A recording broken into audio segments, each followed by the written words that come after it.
कहानी ईमानदारी का फल। बहुत समय पहले की बात है।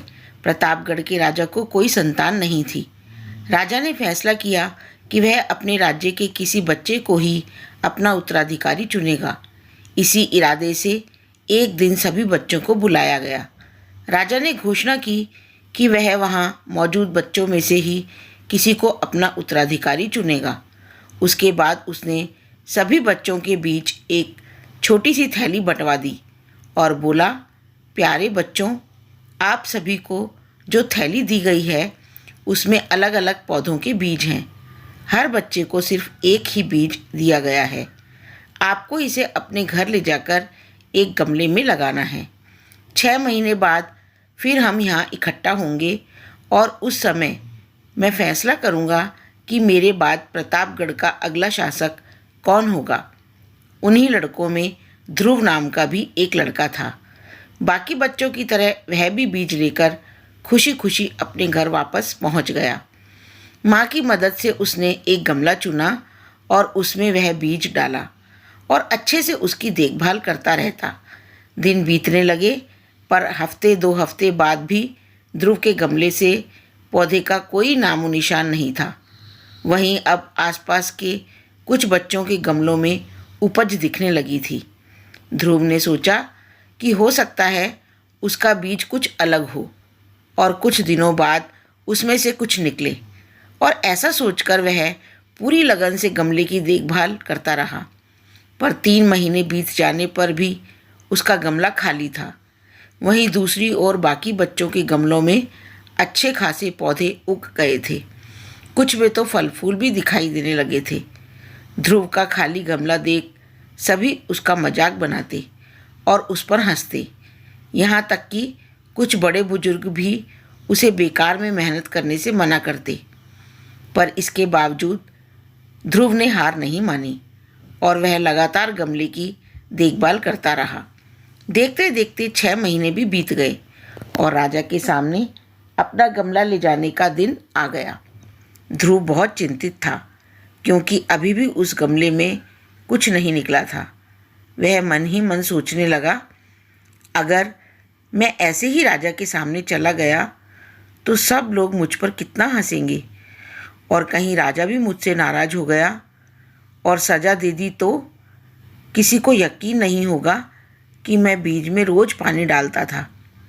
सब मुझे कितना आलसी समझेंगे। माँ ध्रुव की परेशानी समझ रही थी। उसने ध्रुव की आंखों में आंखें डालकर कहा, बेटा, नतीजा जो कुछ भी हो, तुम्हें राजा को उसका दिया हुआ बीज लौटाना ही चाहिए। तय दिन सभी बच्चे राजमहल के मैदान में इकट्ठा हो गए। वहाँ एक से बढ़कर एक पौधों का अंबार लगा था। रंग बिरंगे फूलों की खुशबू से पूरा महल सुगंधित हो गया था। ध्रुव का खाली गमला देख बाकी बच्चे उसका मजाक उड़ा रहे थे कि तभी राजा के आने की घोषणा हुई। सभी बच्चे शांति से अपनी जगह खड़े हो गए। सबके अंदर बस एक ही प्रश्न चल रहा था कि कौन बनेगा राजा। राजा बच्चों के बीच से होकर आगे बढ़ने लगे। वह जहाँ से भी गुजरते बच्चे तनकर खड़े हो जाते और अपने आप को योग्य उत्तराधिकारी साबित करने की कोशिश करते। तमाम खूबसूरत पौधों को देखने के बाद राजा की नज़र ध्रुव पर पड़ी। क्या हुआ, तुम्हारा गमला खाली क्यों है? राजा ने पूछा।